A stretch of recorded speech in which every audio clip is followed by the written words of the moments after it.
Let's talk college football. Week 1, Mark. Not I'm week 0, week 1. I'm loving it. No more zeros, Greg. We're talking about real college football. It starts Thursday night. We're really, really looking forward. Tonight. Yes, tonight, Thursday night, exactly. And we did a deep, in-depth review of every college football game in our football newsletter this week.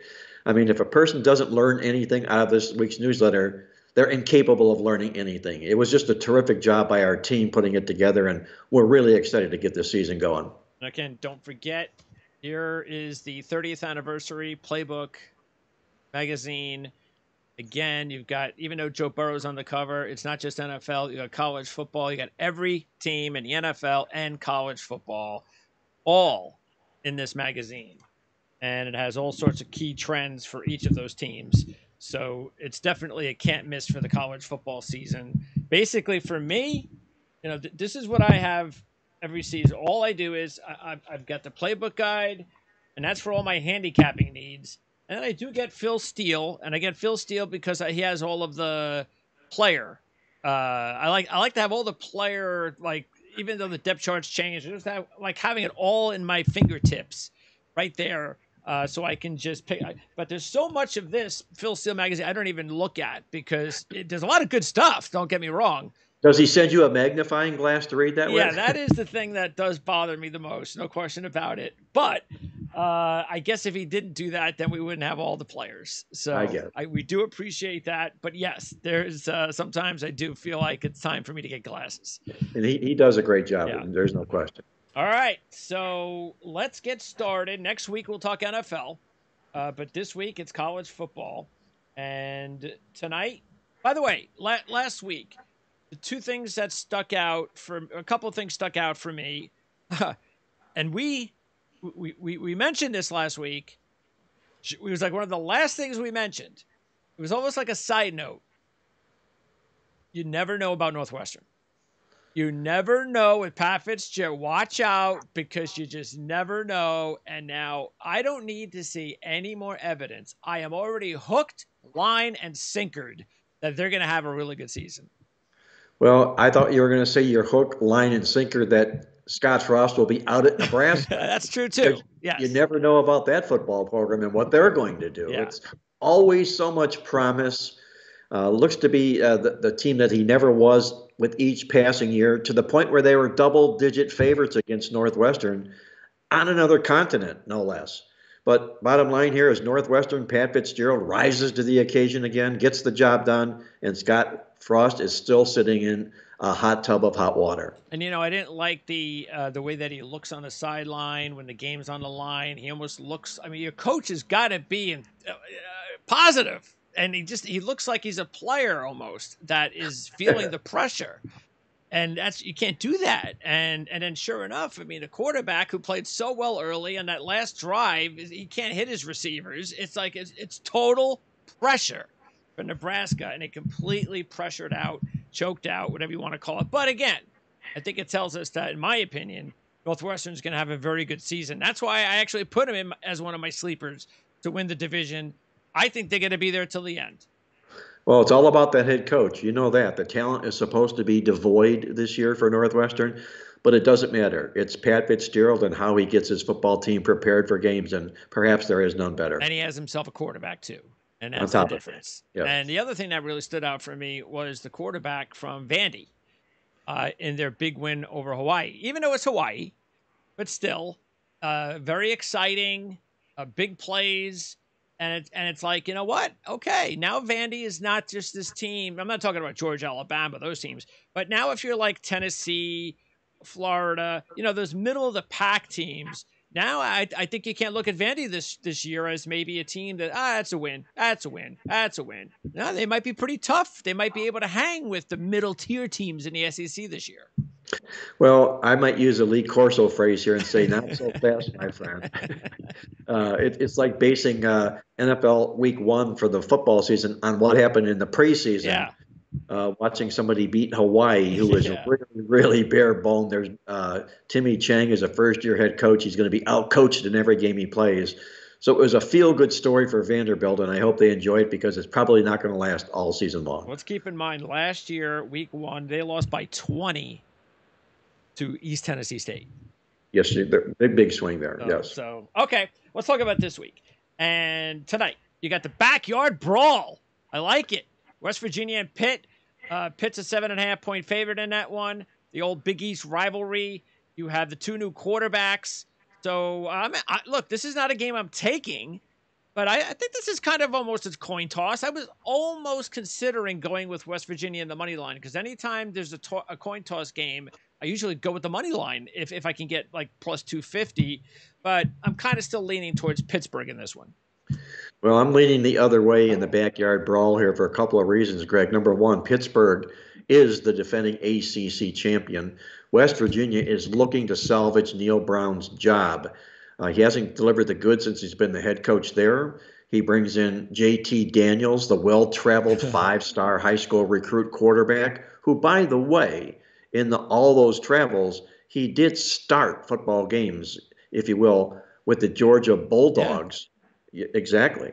And you got Graham Harrell coming in here also as his quarterback coach. I think that all works well for West Virginia in this football game. Keaton Slovis takes over for Pittsburgh for Kenny Pickett with Pittsburgh. That's a transition. We'll see what happens with that. But you've also got the Fred Biletnikoff, wide receiver from last year, transferred out to Southern Cal. So you got 2 real big holes to have to fill here for the Pitt Panthers, who are feeling awfully giddy about winning that ACC championship. West Virginia has done really, really well. 9-3 straight up into the spread the last 12 games in the series here. I think this is a live rivalry dog. There you go. So maybe taking West Virginia and would you roll the dice on the money line? Absolutely. Absolutely. Because this is a dog I think has the potential to pull an upset. I like it. All right. So matter of fact, that's like one of those games where I'll probably start like a 2 or 3 team parlay with West Virginia first. Money line, put like $2 or $3 on it, and then a couple of games that I really like maybe Friday, Saturday, Sunday, Monday kind of deal with the other ones. Okay. Penn State, Purdue. And this is a real interesting Big Ten matchup. This early in the season. This is a big season for James Franklin. We're going to find out what goes on there. Sean Clifford last season, so we'll find out if this is going to be his best season. I'm taking Penn State. They're about a 3-point favorite in this one. You take a look at the rivalry. A lot of the trends seem to favor Penn State, including the fact that they've beaten Purdue 15 out of 17 and 9 straight. So I'm taking Penn State minus the 3. Well, they are a dominant team inside this series, unquestionably. But I'm going to look the other way here. This is a Purdue football team that I think is going to make us some noise this year. I'm a big Jeff Brom fan. He's excellent in his career as an underdog in conference games, taking points 15-6 to the spread. That's a pretty strong number. What I don't like about Penn State is what they did last year. And what happened is they improved statistically straight up and against the spread. But you look at their stats, they went backwards offensively and defensively. That's a big red flag when you improve, but you do it on a phony fashion. You didn't earn it on the playing field here. I love to fade football teams like that because they're all about name and reputation and not so much getting the job done on the field where it counts. I smell another upset here with Purdue. Keep an eye on Nick Singleton, 5-star running back for Penn State. They really need a boost in the running game in the worst way. And we'll see whether or not they get that starting tonight. Okay, let's now we don't really need to talk too much about the other game tonight, Louisiana Tech and Missouri. Louisiana Tech sometimes, look, if you look at it, last year they covered both games on the road against Power 5 teams. Lost by 1 at Mississippi State as a 20-point dog. Lost by 7 at NC State as an 18-point dog. But that's a different head coach. So that's why I'm a little bit concerned with that. And by the way, Missouri 0-2 against the spread last year as a home favorite versus group of 5 teams. A 10-point win over Central Michigan as a 14-point favorite, and a 13-point win over North Texas as an 18-point favorite. So those trends kind of tell me to take the points. Well, that stat about Missouri against group of 5 teams really alludes to the fact that they did play down to the level of that opposition here. I don't think they're going to be playing down to anybody's level this year because they need to get the program lifted here. Yep. Drinkwitz is a really good head coach, and I think he'll be focused and zeroed on every football game that he plays. Sonny Dykes comes in here as the new head coach, as you mentioned. He was a former offensive coordinator at Texas Tech. That means he brings that Texas Tech offense to Louisiana Tech. That's going to take time to transition for those players to get that playbook down. And these are also, yes, Louisiana Tech, a mission team because they were a losing team last year, bowlers the previous 3 years. But I still think Missouri has got bigger and better thoughts in mind. I lean small to Missouri in the game. Friday, let's take a look at Friday's games. And as you can see, I have two logos on the screen. One of them is my only upset pick of the week. It happens to be the Friday night game, and I'm rolling the dice. Yes, I'm doing it with the Monarchs. I said it last year. I really like Ricky Ronnie and the job he's done. Interesting enough, both coaches in this matchup were assistant coaches at Penn State together. Brent Pry, this is his first head coaching job at Virginia Tech. And really, just look at the last couple of meetings. They met 3 straight years from 17 to 19. Virginia Tech was a 28, 29, and 29.5 point favorite. And the last 2 meetings, ODU won one of those games and covered both of them. Now, I do understand the big difference is the point spread. You're going from 28 to 8 in just a couple of years. That definitely concerns me. But I'm just rolling the dice. It's the first game of the season. You got that both state teams, and ODU, the little sister with the big brother kind of thing. And they want to, and that's why maybe they were able to catch them off guard the last couple of times they played them. So I just need to see Virginia Tech. I need to see something positive because they just really didn't look good, which is why they have a new head coach at the end of last season. And they're just 9-16 against the spread over the last 25 games. Well, you mentioned little sister, big brother, redheaded stepchilds, I like to call them, Old Dominion, that to Virginia Tech. So you will get Old Dominion's best effort in a football game like this. This is the first Power 5 conference team they're going to host since they beat Virginia Tech here the last time the Hokies came in here. So I think this is all promising for Old Dominion here. I like the way that they closed out the football season last year. I'm not a big fan at all of Virginia Tech and where they're going. The program has really dissolved. Justin Fuente just didn't work out. Nothing's worked for this football program. This is the spot where upsets occur. You get these group of 5 teams that have this chip on their shoulder, this geographical edge where they're incentivized by the big name school coming in. And you can mark this down also, Greg. By the end of the football season, Virginia Tech will not even smell a bowl game. They're not going to be a very good football team this year. All right, and we'll see if I think ODU will be a bowl team again this year. So they could well be. We'll see if they can get off to a good start there. All right. Also on Friday night, Illinois, Indiana. Now we might disagree with this one because I know how you feel about Brett Bielema, but I'm taking Illinois. I'm going to put my money where my mouth is. I think they're going to have a bowl season. They got off to a good start last week. Bielema, meanwhile, if you take a look at some of his trends, off to a good start last year with a spread record of 7-4-1, 4-1 as a road dog, 7-2 in Big Ten games. Meanwhile, Indiana, and I'm getting this naturally in the Playbook magazine. If you take a look at some of them, Indiana 0-9 against the spread at home versus teams with a 700 or higher winning percentage. And I know it's only 1-0, but trends are trends. They're also coming off a 1-10 spread season last year, and they're 0-9 last year straight up in the Big Ten. It was a disaster. They had key injuries, no question about it. Things were going really well for the program. I think they're going to be better than they were last year. I don't think they're just going to go back to being the terrible Indiana team. But I just think Illinois is headed one way, Indiana's headed the other, and this is one of those matchups that maybe if one team wins and one team loses, it could determine who goes to a bowl or not. That's why I'm taking Illinois. Well, they were charred and burned last year, was Indiana. My goodness, they ended up being a 2-win team after being ranked in the AP preseason top 25. You don't be a top 25 preseason team and win 2 games in the football season. You know something went terribly awry. That all happened when Michael Penix Jr., the quarterback, was in and out of the lineup, more often out with injuries, and it ended up being a disaster for Indiana. They need to right the ship here right away. They're bringing in Connor Basilek, a quarterback transfer that comes in here from, I believe, Missouri. Yeah, yes, it is Missouri. Right. So I think he'll fill the shoes, the hole there real well that way.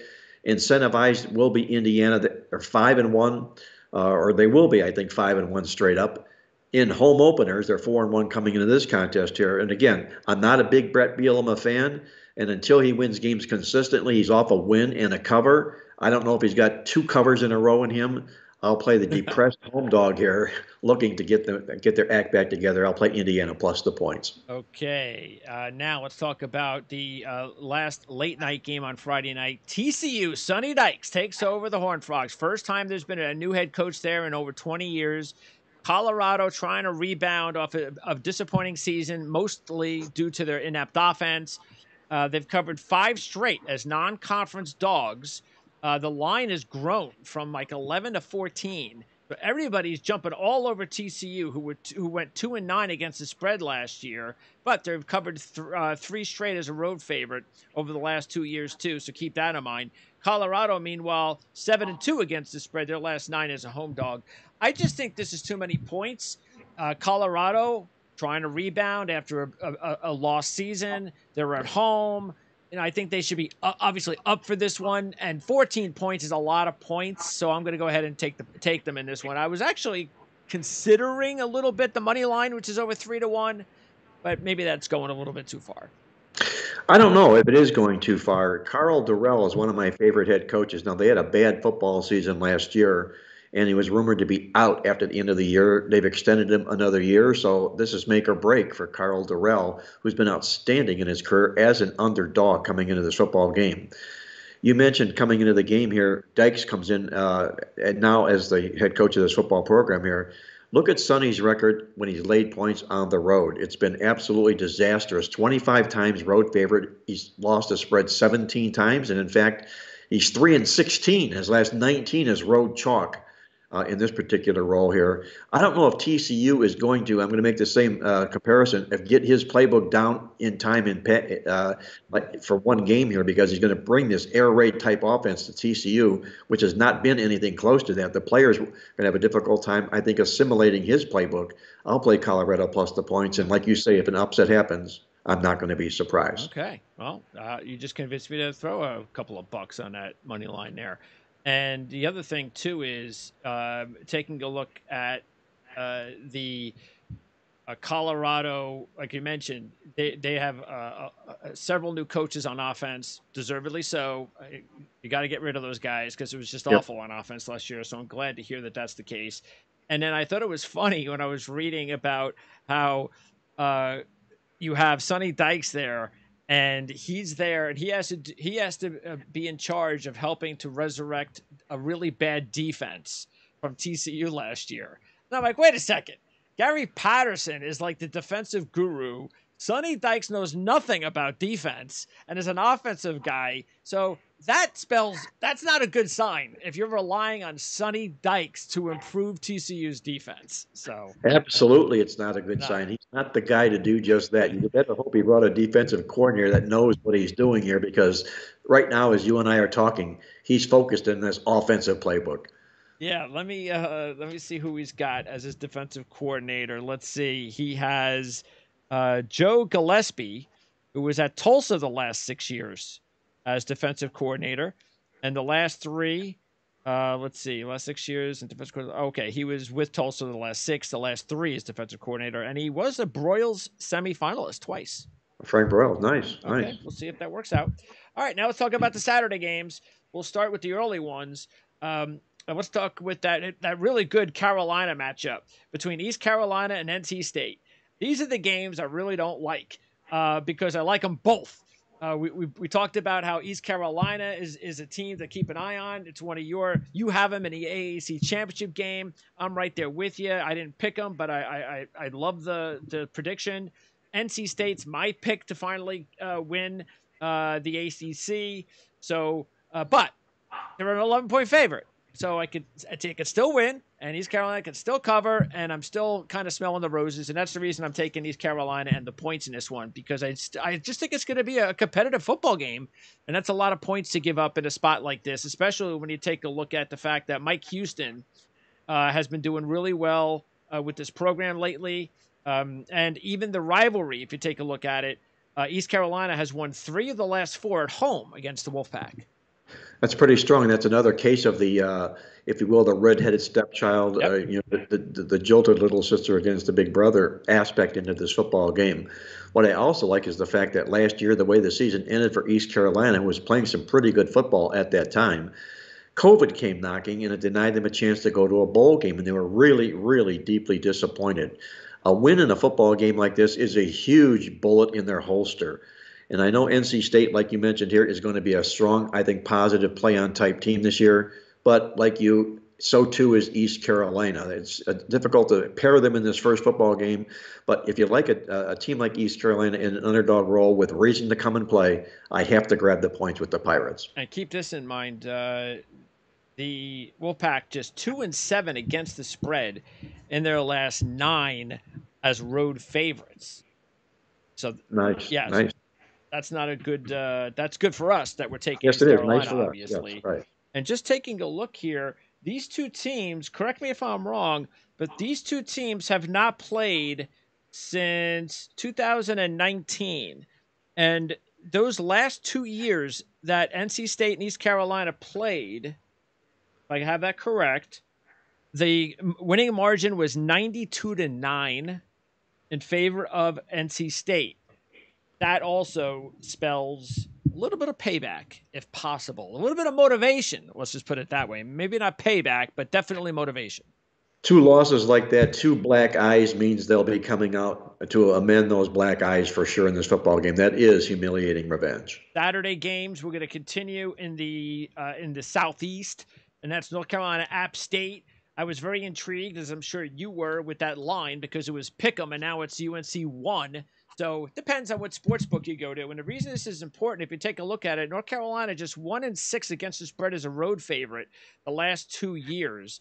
3-5 against the spread as a road dog the last 3 years, and 0-7 against the spread as non-conference dogs of 11 or less. So there's a lot of things pending on what where that line goes as far as the trends are concerned. Keep in mind, App State beat North Carolina back in 2019 as a 1-point dog. That was at North Carolina. It's the first home game ever versus the Tar Heels. You know the place is going to go bananas. They've covered 5 straight against Power 5 schools. I think they're going to win this football game. North Carolina, and I think Mac Brown is, and I think we're going to start seeing that this year. I think we're going to start seeing North Carolina go back to being more of a defensive team because the offensive stuff was nice with Sam Howell, but they couldn't stop anybody. And I don't think Mac Brown wants to play that kind of football. It's ugly.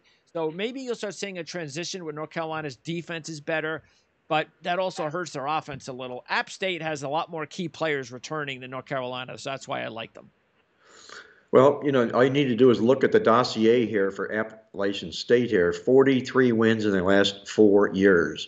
There's not too many teams in college football that can make that similar statement here. They're all about winning on the mountain at Boone, and they'll be up for this football game big time as well. Again, we're getting a lot of these non-conference redheaded stepchild type games, and this is another one of those. Yes. Okay, this is a guy here that can play in Appalachian State. You mentioned that North Carolina's gone to the small favorite in the game, went down to pick, but it really opened up North Carolina a pretty decent 4.5-point favorite. Wow! And then they bet the heck out of Appalachian State, creeping back up the other way. What I like about Appalachian State is they do it the old-fashioned way, the Smith-Barney way. They just pound you and pound you and pound you, and they out-yard you in football games. In fact, you take a look at their last 24 football games at home, they've won the total yards 21 times, which all leads to, from the Playbook football newsletter this week, our incredible stat, if you will, in this football game. And it's Appalachian State is 23-1 straight up in regular season games, and when they win, the stats are the overall total yards. I see a North Carolina football team that's backpedaling, and I think backpedaling mightily. And if they don't win this football season here, I think Mac Brown will obviously volunteer to retire and call it a career because this program is not doing anything but going south at the moment. Yeah, my guess is they get off to a slow start, but he's such a good coach that by the end of the season they get maybe their quarterback is young and they start to play more disciplined and again Mac Brown football. I just think that as exciting as it's been the last few years, undisciplined, can't stop anybody, and that's just not the way Mac Brown wants to go out, I think. So, all right, let's also talk about a game that's actually going to be in the afternoon on Saturday, and I'm not taking it as an upset, but I might throw a buck on it or two, and that is my Mac Bowling Green eventual 2022 champion Falcons. So I'm taking the points into 25. I think it's up to 25-ish, somewhere around there. I'm taking Bowling Green against UCLA and the points. I'm going to put you right at the head of the class if Bowling Green wins this Oh, I don't football know game. about they're going to win. Yeah. So. Okay, or wins the MAC conference. I Oh mean, yeah, there you go. Yeah. they are loaded, okay, with returning experience. And in fact, they're the number one team of all the group of 5 teams with returning experience coming back here. And I think that bodes real well for them. I'm not a big Chip Kelly football fan. I think he caught teams with their pants down early in his career when he played that nonstop offense where he wouldn't allow the opponents a chance to take a breather or get a breath. That's caught up with him. He needs to start recruiting better football players here. And I don't like the fact that the buzz is all about UCLA leaving the Pac-12, heading to the Big Ten. That's all hoopla that they don't need to be handling right now. They need to be focused for their football games. And this is the perfect spot, I feel, like you, that a team like UCLA can play down to the level of Bowling Green. I'm going to grab them plus the points. I think they're an attractive dog on the card Saturday. Yeah, they bring back the quarterback, but not much else, UCLA. The Yes. defense has been shattered. Not that it's great defense last year, but a lot of guys left. So there's a lot to replace there at UCLA. And Bowling Green, like you said, on the other hand, a lot of guys coming back. Okay, now the big one on Saturday, one of the big ones, Oregon, Georgia. You got the Lanning assistant coach from Georgia, now the head coach at Oregon, so it's a nice story. I'm taking Oregon to cover. This is more of, it's Bo Nix, SEC quarterback, gets to play against Georgia again, so that's interesting. We saw what happened last year with Georgia in the opening game of the season. I know Clemson has a really good defense, probably better than Oregon's defense last year. I get it. But still, I kind of sense the same thing. I think this is going to be probably another ugly opening kind of game where it's not as – and Georgia is replacing a lot of key guys on defense, as we talked about. They're still going to win the game, but 17 points, I think Oregon could find a way to cover that. Well, if you want to call this a home game for Georgia, and is it? Yeah. It's being played in the state of Georgia. It's a home game. Yeah. It's a home game. Yeah. We'll call it a home game. Okay. Well, it ties into the fact that, yes, you would think there'd be a letdown for a defending national champion after having done what they did. They climbed the mountain, they grabbed the brass ring, so forth and whatnot. But defending national champions who open up their season at home the following year are 34-3 straight up, 20-12 against the point spread. I don't look for a big letdown by Georgia in this football game. And I realize that they lost a boatload of players, especially on the defensive end in the draft and the seniors that graduated this year. But they also have been out recruiting everybody in college football the last 4 years as well. So there's plenty of replacements that are just waiting for their chance, if you will.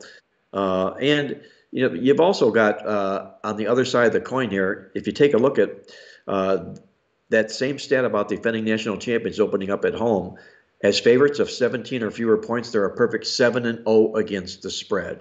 So I'm going to lean to Georgia in the football game. Nothing big, nothing strong, but I'm still not an Oregon believer, and I don't know if Dan Lanning is going to outcoach his former boss in a football game like this. By the way, Kirby Smart, 57-29 against the spread in 6 years at Georgia. That's my kind of coach. Absolutely. Yes. So keep that in mind too. I could definitely see like the final score being something like 31-3. It's definitely possible. I think Oregon's going to be better than what they were last year, and maybe week 1 is the perfect week for them to cover a spread like that. All right, and look, there's a lot of players that are coming back from last year's team that went on the road and beat Ohio State, so they have a little bit of confidence there, knowing that they can hang with the big dogs on the road. Okay, UTSA in Houston. We talked about this in our preview shows, and UTSA is now a 4-point dog at home. They've won 10 straight at home. This is again same thing. This is the motto of our show. Another opportunity for one of those teams against the big team. Jeff Traylor, 15-9 against the spread in his 2 years with the Roadrunners. And UTSA, 10-1 against the spread. Their last 11 as dogs of 9 or less. So, yes, I'm taking UTSA. The place is going to be going bananas. And I think this is going to be a real close game. So, even if they don't win, I'll take those 4 points. I did a study here when I was writing this football game up here, and a lot of it was based upon what Georgia did and how they regress the following year after having had the kind of season they had. They've gone in regression the following year. They've lost an average of almost 4.5 wins a season. Now they're going to take on a UTSA team. Are you talking about Houston? Houston, Okay. yes. Yes, I'm talking about Houston to regress. UTSA, their head coach Jeff Traylor he's a legend as far as high school head coaches go in the state of Texas. We talked about this earlier. I will be stunned if he's not a head coach at a Power 5 conference next football season here. And he's got the tools once again to get this job done here. I know he loses Alton McCaskill, his top running back from last football season here, but he's got Frank Harris, his quarterback back. He threw for 3,700 yards last year, 33 touchdowns. This is where upsets occur. Again, beating down our theme, the red-headed stepchild at home is a live home dog. I've got to grab the points with the Roadrunners. All right. Also on Saturday's slate, another big one at right around midday or middle of the afternoon, I should say, after those noon starts, right around 3:30 is Arkansas and Cincinnati. So Cincinnati gets another shot at an SEC team. Arkansas is a 6-point favorite. I'm taking Arkansas in this one. I still think Cincinnati is going to be a solid team. Still have them right there at the end as a potential AAC champion. They still have to break in a new quarterback, though, in the first game as the man. They have a couple of guys battling it out for the spot. And then you have Sam Pittman, though, 6-1 against the spread in his 2 seasons at Arkansas. 5-0 straight up, 4-1 against the spread versus non-conference teams. I just think it's asking a little too much for Cincinnati on the road. First game after the record-breaking season they had last season with all those superstars on their team gone. They'll have some good players, but most of those key superstars are gone. And I think it's just asking too much to have to step up and play a very solid SEC team on the road. Well, being the group of 5 team that finally crashed the playoff party last year, they will be targeted this year. Everybody's going to want a piece of them. Everybody's going to show them that they can be that better group of 5 team than Cincinnati showed in the playoffs themselves. And he does lose Desmond Ridder as 4-year starting quarterback, and that's a big, big loss. When you lose a 4-year starting quarterback, football teams almost always take a step backwards the following year. I can see Cincinnati taking that step backwards this year, but in a football game like this, okay, it's all about the head coaching here. Now, Sam Pittman gets his credit. I give him his due for what he's done with Arkansas, but Luke Fickell is the better football coach, the superior coach in this contest here. Look at what he's done in season opening games. He's never lost straight up, and he's never lost against the spread doing just that. He gets out of the gate in really, really strong fashion here. And you've also got a football team that was terrific last year in turnovers. They're well coached. They were plus 15 in net turnovers last year. If they'd have been at the top, I'd be looking to talk about how they'll regress. But with a coach like Fickell here, I think that they can maintain that this particular year. I think Cincinnati shows that they're still not going to be devoid of talent this year, and I think they upset Arkansas. Oh, okay. There you go. That's the big one so far. Mark going with the upset and Cincinnati over Arkansas. Okay. Now let's talk about one of my it's definitely one of my top picks of the week. What do I have him? I actually have him as a co-5-star. So this is one of my top 2 plays. I'm putting my money where my mouth is. I love to do that. It doesn't always work. It's kind of, nasty in there sometimes. But that is South Florida getting about, 12, 13 points against BYU. Really like BYU. We talked about that. But we also talked about how difficult their schedule was going to be. That even when you think you have an off week, you have to play a game like this. Open up. You got to go cross country, take on a team like South Florida. I'm high on South Florida this year with Jeff Scott at the helm. I think they have a ton of starting returners coming back. They have an improved quarterback situation. They lost to BYU on the road last year in week 4 by 8 points as a 23-point dog. So they know they can hang with this team, and they're even better this year. They're 7-4 against the spread last year, year 1 of Jeff Scott, and 4-0 against the spread as a home dog. So I'm going to ride the fact that they're going to cover the 5th time against the spread as a home dog, this time against BYU. Not picking the upset, but I'm taking the points. Well, it's ironic you find a matchup like this right out of the gate to begin the football season. as I'm talking here, Greg. And the thing that's ironic is these are the top two ranked teams in the country in overall returning experience, number one and number two. Wow. Yes, and that usually bodes well for those football programs here. So win, lose, or draw, whatever happens here, if whoever loses this game, don't give up on them. No. Probably make a case to play them moving forward here. And all this experience we're talking about on both sides of the ball, as far as South Florida is concerned, they're bringing Gerald Bohannon in from Baylor. A quarterback that had won the Baylor football job and then was beat out by the backup when he was pressed into service and didn't give it up, if you will. So all this experience for South Florida, they recruited, they've got super seniors, a ton of them as well on this team. They brought in 15 transfer commits. This team is loaded, South Florida is, and they're not going to get a lot of respect from anybody. They'll get that respect if they upend BYU in this football game. I'm going to take them plus the points, and I'm also going to play them on the money line. Oh, all right. I like it. Now let's talk about one of the Saturday night games that you want to watch, and that's Utah and Florida. Utah is right around 2.5, 3-point favorite, and I've talked to both analysts from Florida and Utah, and that's available on the channels. You can check that out. To me, this is just more of who's the better team. And when you're getting almost like a pick 'em kind of situation with the way the point spread is, I'm taking Utah. You know how I feel about Utah. I had them just missing out on making the playoffs. I think they could still do it if they lose to Florida and run the table. I think that's possible. But if you want respect out of the Pac-12, you can't lose to a middle of the road SEC team, because people are gonna go, they couldn't beat Florida, so why should we put them in the playoffs against Georgia and Alabama, that kind of thing. So this is a very important game for the Pac-12 and for Utah, which is why I think. And look, the coach, we know how good he is.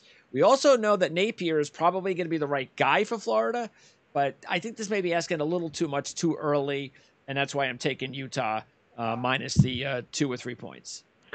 I can understand everything about what you just said, their conviction and everything. They're going to be a very, very good football team. My main concern about the Utes is they came out of nowhere and surprised everybody in winning the Pac-12 championship last year. They come back well-stocked this year, and because they're the choice, again, to win the Pac-12 championship. Hence, they are targeted, and they should be. Florida's been very, very disappointing, to the point that Billy Napier is now the new head coach, coaching in his debut game in the Swamp here. And I think that's the key. This game's being played at Florida. This is the first time you haven't found Florida ranked in a preseason poll in a long, long time. In fact, 1974, you got to go back to find when Florida and Florida State each were not ranked to begin the football season here. That could also be incentive for Mike Norvell, also with Florida State this particular week. I'm going to stay with Florida for one main reason, aside from Billy Napier and expecting a lot of good things. Florida fits the bill in what I call a red-faced bowler.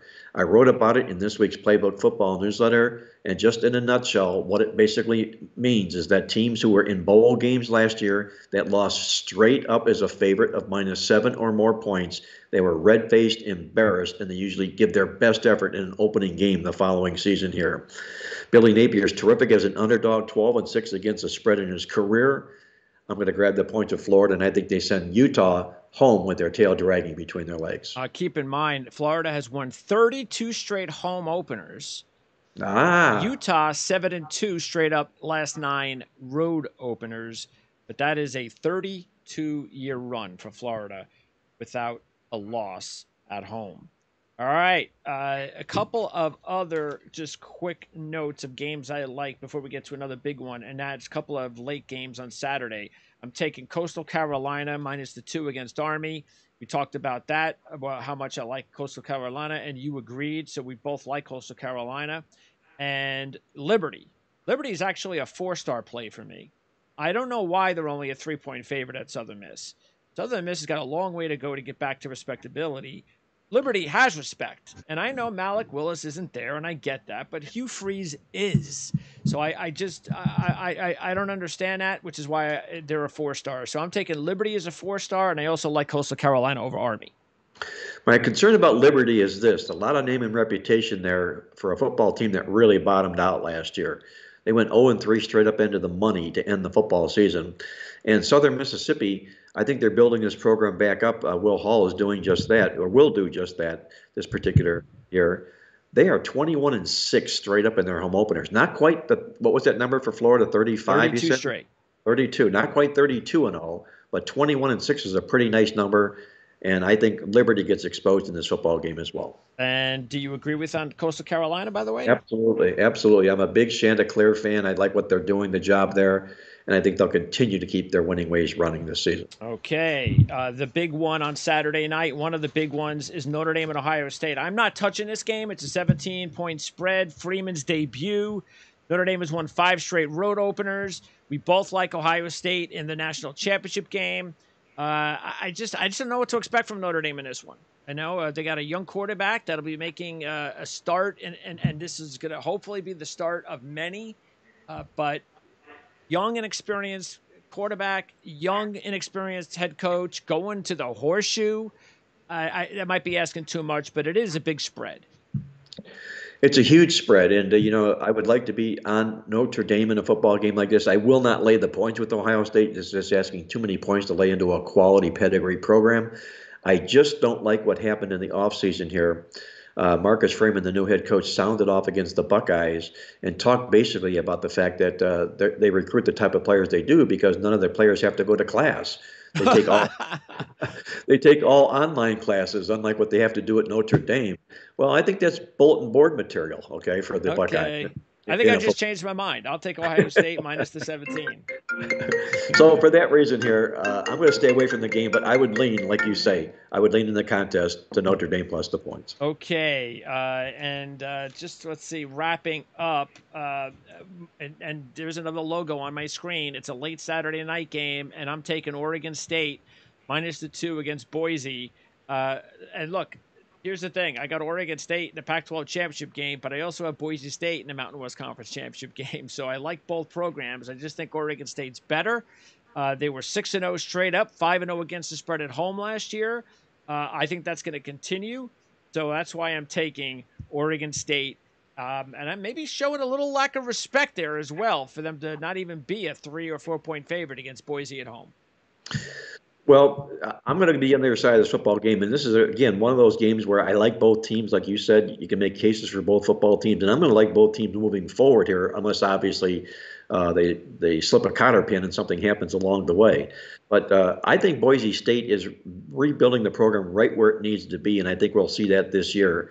Hank Bachman, their quarterback, the very experienced quarterback, is back for this football program, and they're very, very strong in road opening games. The last 6 years, they've covered the spread all 6 times. They won 5 of them straight up. I don't think they'll be intimidated.